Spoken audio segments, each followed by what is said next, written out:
All right, all right. Hey, guys, we're gonna do one last video this evening. Just, I don't know. I felt compelled to do this one, so we shall see. I'm asking the question, what they, whoever they may be, wants to say, and that feels like the wrong deck.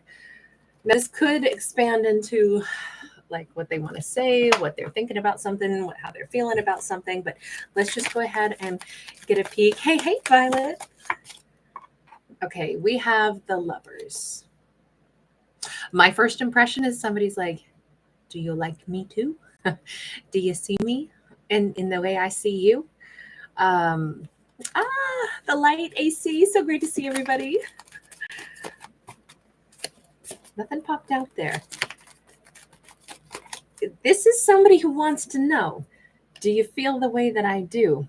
Four of Pentacles, Six of Wands. Oh, they're shy.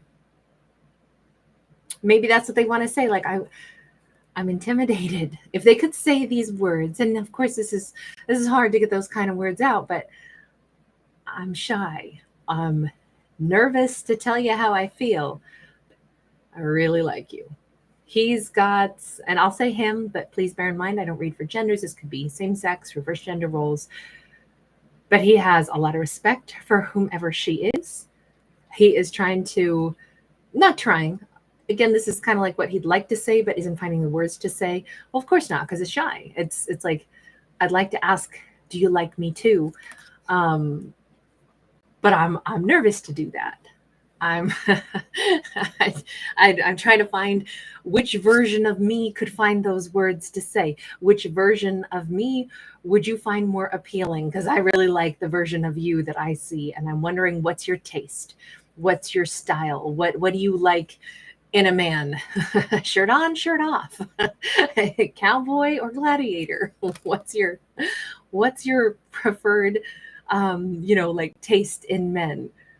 Because I'd like to approach you in that way, because I think that you're pretty amazing. So he has a really, like, this is a shy guy who likes this gal. Again, doesn't matter genders, but this is how it comes across, so that's how we'll talk about it. Tell me about the Lovers being sideways. Six of Cups. Yeah, it's like, I feel like you're my soulmate. I feel like you're somebody really important to me. This is so cute that he's so shy. Like, it's cute because you can see, like, the reason he's more shy is because he admires her, but also because he feels like there's this pull, this bond. Wheel of Fortune. He feels like, I met you at the right time, at the right moment, in the right place. There's got to be a reason why. There's something special here. There's, like, divine providence is at work here in this great big spiraling galaxy that we're in. Look, there's a big part of him that, as much as he maybe seems shy or he's holding back, on the other hand, he is brave enough to believe in divine timelines and divine, I'll say, interference, or magic and mysteries and things that are tangible, even if they don't seem to be. He's brave enough to acknowledge how he feels about something, even if it's a little bit nerve-wracking to say those things out loud. So I think it's pretty understandable. Hi, everybody. Sorry, I'm coughing at the camera. Three of Cups in the reverse. He does not know how to begin the conversation. It's not even just that he's like shy and wondering. It's that, how do I, step on up and introduce myself when we don't have some basis for that? There's not really a conversation. This is and I think it's even harder in today's world, frankly. It used to be that people went to, like, clubs, and they went out dancing, and in the whatever 40s and 50s, they met at dances. Heck, even back in Victorian eras, or old England or something, it was like, the season for the London Ton would come, and everybody would go to the big balls and the dances, and you'd meet the eligible bachelors and bachelorettes, and it used to be more social, right? All throughout human history is more social, but we're in a unique age now where, on one hand, you'd think that we'd be able to communicate much better, much easier, but there's a lot of things that are virtual now. And the act of like reaching out to somebody virtual could be like, whoa, how'd you find me? I don't know you. Where'd you come from? And that can be, you know, something somebody gets weirded out about. But it's really no different than, you know, meeting somebody at whatever, the grocery store or a dance, and you notice somebody, you go, oh, that person's really attractive. I admire them. I'd like to talk to them. But in the virtual world, or even maybe just in the way the world is today, it's really hard to know how to approach and how to start a conversation, right? I think there's more like social awkwardness than there's ever been, and with good reason. Maybe it's never been easy to just go and strike up conversation, because it feels a little bit forced or a little bit unnatural, even though really this is the most natural thing in the world, because it feels like I feel like I know you, even though I don't know you, and I'd really like to move towards you, but I don't know if I'm allowed to do that. I think his conundrum is more along the lines of, what do I open with to try to, like, you know, do you open with, you're so amazing, you're so fantastic? I mean, a compliment works wonders, but at the same time, if he doesn't already have a comfort zone, you know, or a basis to connect with her, I could see how his big conundrum is, I feel this pull, I feel this admiration, but I don't know how to start the dialogue. And I don't have some prearranged, you know, environment where she knows of me and I know of her, at least not in this context. Let me ask, do you know her? The star, no.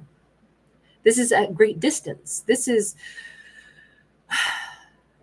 I don't know if they're at a distance from each other, like they live at a distance, or if there's, let's say they work in the same company or something, and you know, he works in one department and she works in some other department. Now, he unfortunately may have made her more remote in his viewpoint. You know, it's never good to put somebody on any kind of a pedestal. We see he really admires her. And I mean, by all means, it's very sweet that he thinks so highly of her, but he's a catch too, right? So hopefully nobody puts someone else like out of their league, out of their reach. And then the only thing is, he's actually the one who's on the star card. So I'm wondering, maybe he's a star and he would like to talk to her. And maybe that's the other reason it gets that much more like uncomfortable, because it's like, maybe he's the one who's a star and he'd like to reach out to someone who is not famous or is not in the industry or is not, you know, or maybe is in her own right, you know, whatever, maybe she's a fashion icon or something. I just say that because her jewelry is amazing. I would wear the hell out of that. But maybe it's something along those lines where they just don't have like the mutual crossover. Obviously, he's seen her from afar, obviously. Now, this could be something where it's like he lives upstairs from her and he sees her walk out to her car every day, you know, and even that's like, he doesn't want to start like, I've been seeing you through my window, you know, like that could come out wrong. I can see his nervousness. I can see his wanting to avoid saying something wrong. Right now I'm hearing from Dumb and Dumber, I got worms, you know, like that's going to be the name of their business. But, you know, when you blurt something out, it can come out wrong, right? So there's just kind of a, he's not looking for another heartbreak. He's not looking to set himself up for a fall. He's not messing around either.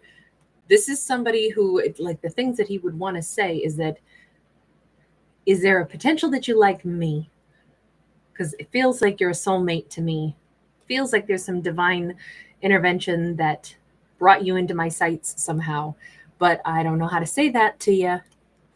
There's a wish and a hope that this could move somewhere, go somewhere, but at the same time, there is a trepidation of, I don't really want to heartbreak, and I don't want to say the wrong thing, or I don't want to. You can understand why he would be nervous to reach out and say something like, you know, to start a dialogue, because what if it ends in an epic failure? And I think he's already had an epic failure somewhere in his past. So he's probably not looking for another one of those. Who is? I doubt anybody's like, you know what? Crack my knuckles. Here I go. Let's, you know, head for the next, brick wall. Nobody does that. So it's understandable. Let me ask this. Why does it feel like you have an inability to access her? Why does she come across as beyond reach? Seven of Pentacles. There is something about like, I'm not in her world. It could be physical distance. You notice that this person is standing outside of, even here, we've got kind of like that. I almost look at this almost like a snow globy thing or some kind of she's in a different bubble. What's interesting though, is she's on the outside of the bubble. He's the one who'd be in the castle, just like we saw him as a star. She's the one who is on the outside of this.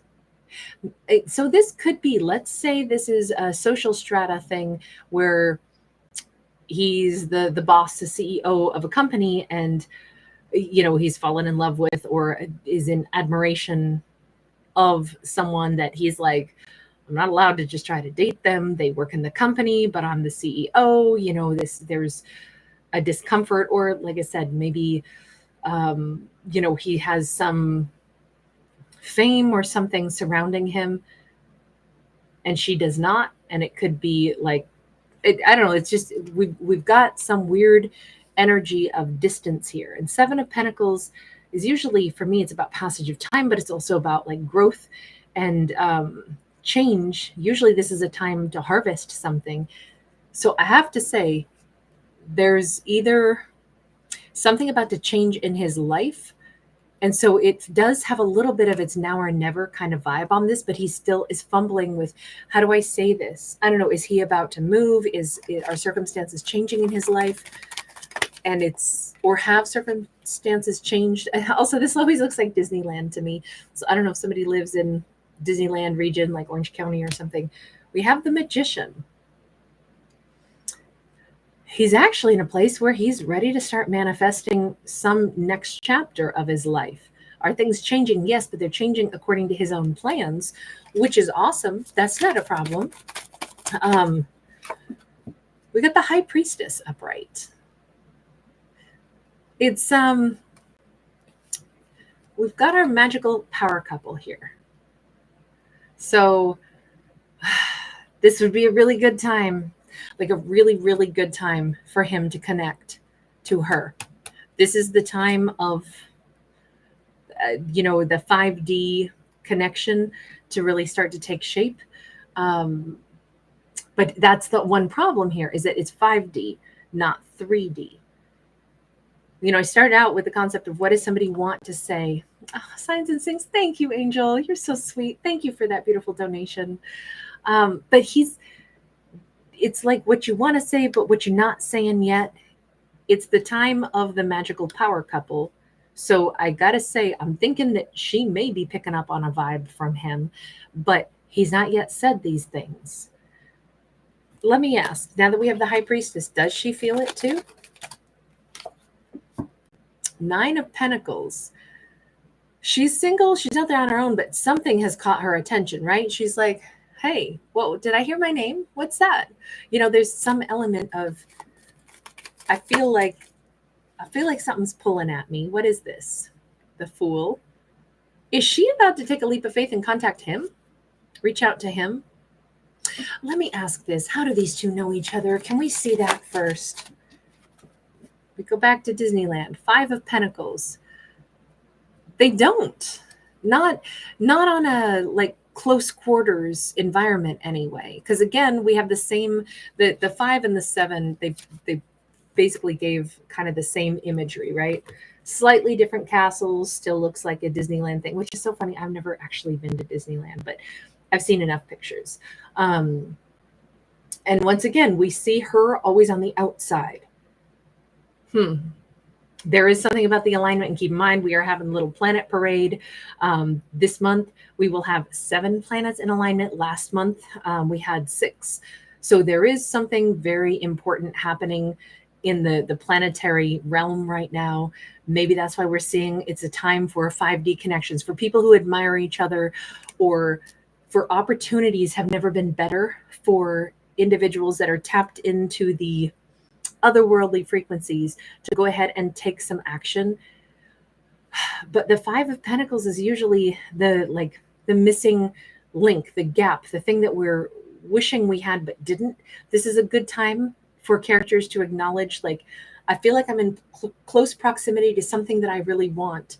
I can feel a longing, and I kind of know what I'm looking for, even if I haven't found it. You know, if you've ever said, well, I'm not sure what I'm looking for, but I know it. I'll know it when I see it. It's that kind of vibe, at least on her part. But she's always been on the outside of something. Maybe the outside of, it's so funny. He sees her as really successful, but I was about to say she's always been on the outside of the castle. She's never quite in the castle. She never makes it big time. She hasn't had like the big breakout moment, the big success, the big money. And yet he sees her as absolutely like super successful, yet he's the star, right? So he's really successful, but he sees her as amazing, but she's never been in whatever realm he's in. So that's why let's stick with the storyline of like the CEO of a company who, you know, maybe this is the barista that works at the coffee shop that is downstairs in the skyscraper. And he's like, she is amazing. She is a star. She's the most beautiful person I've ever met. She's nice. She's all of this.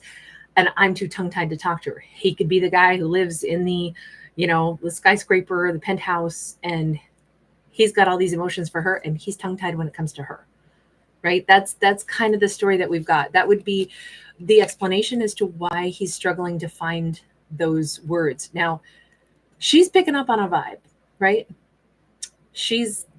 Maybe she's noticed him, because sometimes when someone's nervous but they're interested, you can pick up on the vibe anyway. And it almost seems like she's thinking, should I break the ice? Should I say something? What does she think of him? I didn't know this is the way this one was going to go. We've got a Ten of Swords in the reverse. Oh, she sees him as a bit melancholy, or someone who's gone through an ending and he still wears, at least for her intuition, she's like, he wears like the air of like a cloak, like a sodden cloak. Maybe she's good at seeing things like energy and aura. Maybe she, without knowing it, you know, sometimes you don't have to use those terms or those words to describe it. Sometimes perception can tell us stuff, and we don't really have to put it into classical terminology and be like, oh, well, I see auras. Maybe she just sees like a general body language on him, a general sense of, you notice that there's an ending, right? And the ending's really prominent, but it's a painful ending. She sees it and she knows he's still wearing that energy, whatever that is. You know, I'm thinking that the reason she would like to maybe perhaps be the one to reach out to him is because there's some energy of like, I don't want to say sorrow around him exactly, but there's a decidedly like, she's not thinking, oh, look at that hottie, I bet he wants me. That's not going to be her reason for reaching out. This is a compassionate, like, you know, that person, they seem like they need a hug. Like that's maybe what this is looking like a little bit. We've got a King of Wands upright. And this is, I always think this is a really interesting card because we've got this very like a burned out, almost apocalyptic scene, right? It's like a fire is ripped through and everything's been razed to the ground, and we still have this twisted tree. This is their tree of life, but it's a bit stumpy right now. But they're still carrying the torch. They are really warm-hearted. She sees him as somebody that seems nice, seems warm, but definitely has some kind of like they're trying to rebuild their life, is the way she's looking at them. There's somebody whose tree of life got uprooted somehow. I'm not going to say like there's some poor little lost kitten. She's not looking at them like, oh, you poor baby. She sees them with respect, right? King of Wands, you're always going to respect. She sees this person actually as incredible. She sees them as somebody who can do just about anything. They are a griffin. They are kind of larger than life in a lot of ways, but she, and maybe she alone, can also pick up on, I don't know, there is a sense of like loneliness, a sense of loss. So I don't know what they've gone through in their life. We already saw them with that Three of Swords saying, I'm really not looking for another heartbreak. I'm thinking that she can see this person has a really good heart. And she can also see that this person is somebody that she's like drawn to with compassionate eyes, but also with respect. Okay, so I mean, honestly, these two have a great basis, right? This is two people that are mutually like appreciating and admiring what they see in one another, even though we don't really see how is this going to go. What would you want to say to him? This is for her, right? Ace of Cups. Again, I said it's like she wants to give him a hug. Look at how her eyes glow also. She could either have really unique eyes, eyes that are super noticeable in, you know, whatever skin tone she has. Maybe her eyes are a contrast, or, you know, some people just have eyes that change color pretty prominently. Or you look over one day and you go, oh my God, your eyes are like glowing golden, or they're glowing green, or they're glowing, you know, my mother and brother both have identical eyes, and they will literally like glow out of their heads. And I'm like, don't burn me with your rays. It's always just a joke, but some people just have, and they're blue eyes, but they change really like interesting colors of blue, and they like glow. But that, maybe that's her eyes, or maybe that's denoting the way she sees them, that she sees a little deeper than what they look like. She sees more into them. There is some kind of loving words, emotional words, words of comfort that she would like to express. I mean, this is the Ace of Cups. I'm not saying she wants to say, I love you, but supportive, kind words. She's kind of like, she's offering the seashell here. That seashell, sorry guys, that seashell could be, anytime we look at something that has that nautilus shell shape to it, we know this is really goes back to like the correspondence with nature and the Fibonacci sequence, the logarithms that we see in nature, and the intelligent design behind life. And so if to me, this is like connecting to them, seeing this connection to her as like something divine, something about divine timing. Both of them feel basically the same thing, but they put in different contexts, right? So both of them they're on each other's radar. She has a lot of warmth, and it is bringing up emotions of like love in her, love for like who they are as a human, even if she doesn't know them that well. She still feels a draw toward them, same way they do for her. So it's interesting because I said, what would they want to say? And it's like, well, honestly, I'd like to ask, does she want me? Does she love me? Does she feel a pull toward me? The answer here is yes. But remember, this is like, I don't know how to ask that question. Well, she already feels it. This is the same for both of them. This is the pull that they both have. Wonder Tea. It's funny because this particular card is kind of like the little peacocks, you know, staring at each other. I tried to tag a product very much like this one. It's not identical, but it's almost the exact same on my other channel. So, because I knew people were going to want this one. I know I like this backdrop too. It's really pretty. 10 of Pentacles. Ultimately, we have got a 10 of Pentacles that is sitting there ripe for the plucking. This would be a good time for these characters to communicate. I don't know if they will, but with the planetary alignment, with the fact that two people feel the same pull toward each other, this almost makes me think she's going to be the one that winds up communicating to them. But let's see. Let's just jump ahead and let's just say, let's go with this deck. Universe, what's going to happen for these two? Come on, give us something good. Give us the the down low. Well, we have the 10 of Pentacles again. So what's going to happen? These two are going to make beautiful, sweet music together. These two are going to, what's that song? Get it on, bang a gong. Sorry, I didn't mean to make it naughty, but these two are a great match. Once again, we have the wheel of, excuse me, I said wheel of fortune. It's not, it's a chariot. My bad. That card is sideways. You notice that here's that planetary alignment again, and here's Stonehenge in the middle, and we've got gut instinct kicking in. both of them are going to play an equal role. You know what I'm thinking? I'm thinking that these two could practically choose to like, maybe it's 10 days from now since we got double tens, or maybe it's 20 days from now. Maybe it's around Valentine's Day. I don't know. 10 days from now would only make it the 12th, right? Right? Yeah. Sorry, I forgot what day we were on. I'm losing track of my days. They might both decide at the same time, I'm going to move toward them. I'm just going to go ahead and say it. I wish I had at my disposal, but I do not right now, something to check. I don't have a calendar near me with, astronomical events, but this makes me want to go read up on what's going on the 12th for these characters, right? Is there, I don't think that the 7 planetary alignments happens until the very last day of this month. But there is something about the alignment, and with Stonehenge, this kind of like mystical, powerful, has anybody seen Stonehenge? I missed it when I was in England last time, and I could just, so mad at myself. But this just feels like there's a really strong pull of the mystical unknown all over in this storyline, which we have been getting so much of. And I blame it on the whole planetary alignments. They've been more fun storylines, at least in my mind lately. And a lot of like new love stories, new energies being pulled together. Maybe that's in honor of, this new year where we're shedding old skins and we're kind of moving into new connections.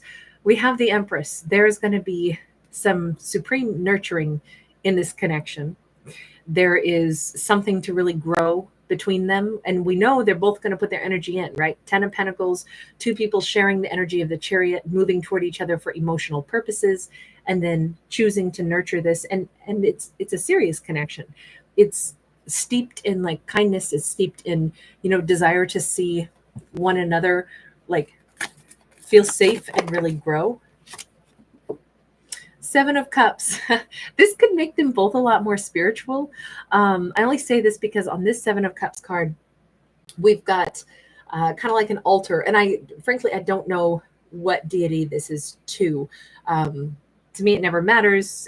I don't think it ever matters to any all-powerful creator, like what words you say or what position your hands are in, to pay homage to life. A tribute to life to me can be, enjoying looking at the sunrise. But they both may have some kind of wonder surrounding the fact that, like, I don't know how this worked. I don't know how this happened. Isn't this amazing? I don't know if there's going to be some particular mountain that's of great importance to them. Lots of times we talk about like animals being like spirit animals, but I'm kind of thinking, in shamanism, they say that everything has its own like energy, every living thing. I really like mountains. I'm a mountain person myself because I was raised in mountains. For a while, I thought I didn't want mountains around me anymore, and I wanted to just be in flat surfaces for a bit.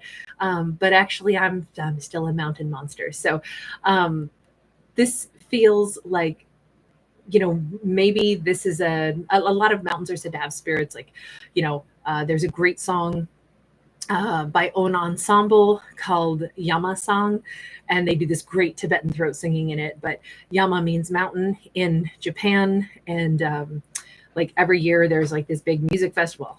I guess it wasn't big, but I attended one time at the base of Mount Shasta, and they performed there, and it was like, paying homage to the mountain. And I really that was so right up my alley.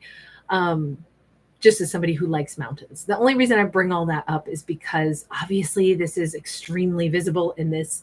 And the 7 of Cups is usually about options, opportunities. It can be about confusion, but I don't see confusion for these two. What I think is these two embrace the great mystery of life.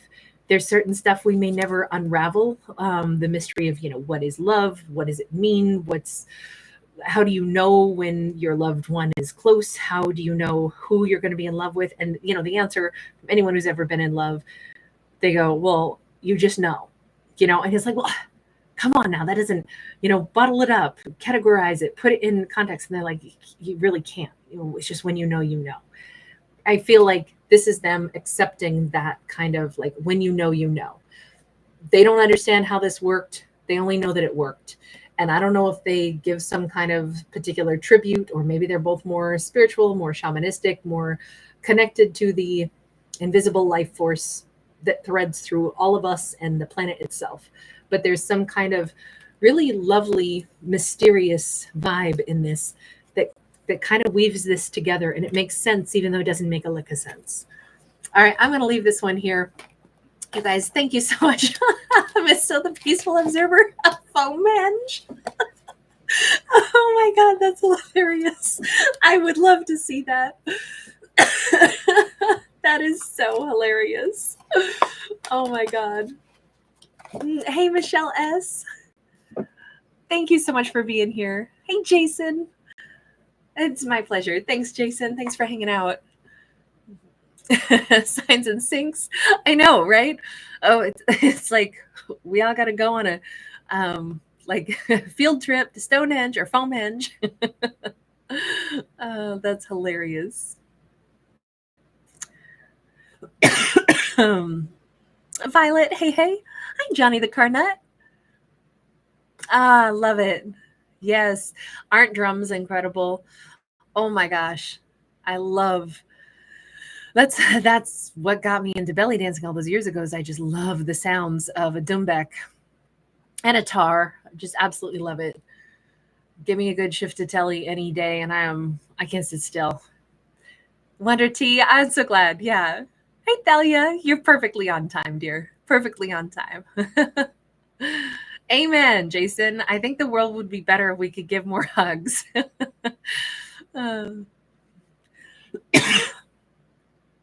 I love it, Michelle S. You're such an angel. Thank you again, Signs and Sinks. You're so generous. Hey, EM. Julie, so glad to see you. Oh my gosh, Michelle, that's wonderful. You're from Morocco. Oh, I envy you. Morocco has been at one of like my top 5 places to visit. Australia, Morocco, Spain. I was supposed to go to Spain and Morocco like right in 2019, and it didn't happen, obviously. But Lois, hi. Ian Bell, great to see you, love. Hi, Christy. Neandria Rini, Nikki O. Hey, guys. Hi, Kins. Des0021. Love it. Lindsay, so nice to catch you tonight. Hi, Gianna. Good morning to you also. Lulu, thank you. And thanks again, AC and the Light. Tammy, I'm sorry, I almost missed you there. Love the blue heart with the butterflies. It's beautiful. All right, you guys. Take care. Black Butterfly 25. Hi, Holly Light. All right, you guys. I will see you again tomorrow. Michelle S., what does shukran mean? Shukran? I got to look that up. Whatever it is, thank you. I can tell it's something nice. All right, you guys. Bye for now. I'll see you tomorrow. Oh, love Dire Straits. It means thank you. Thank you for that, Holly Light. You guys are awesome. Efaristopuli. That is thank you in Greek. All right. Bye, guys. Kalinishta.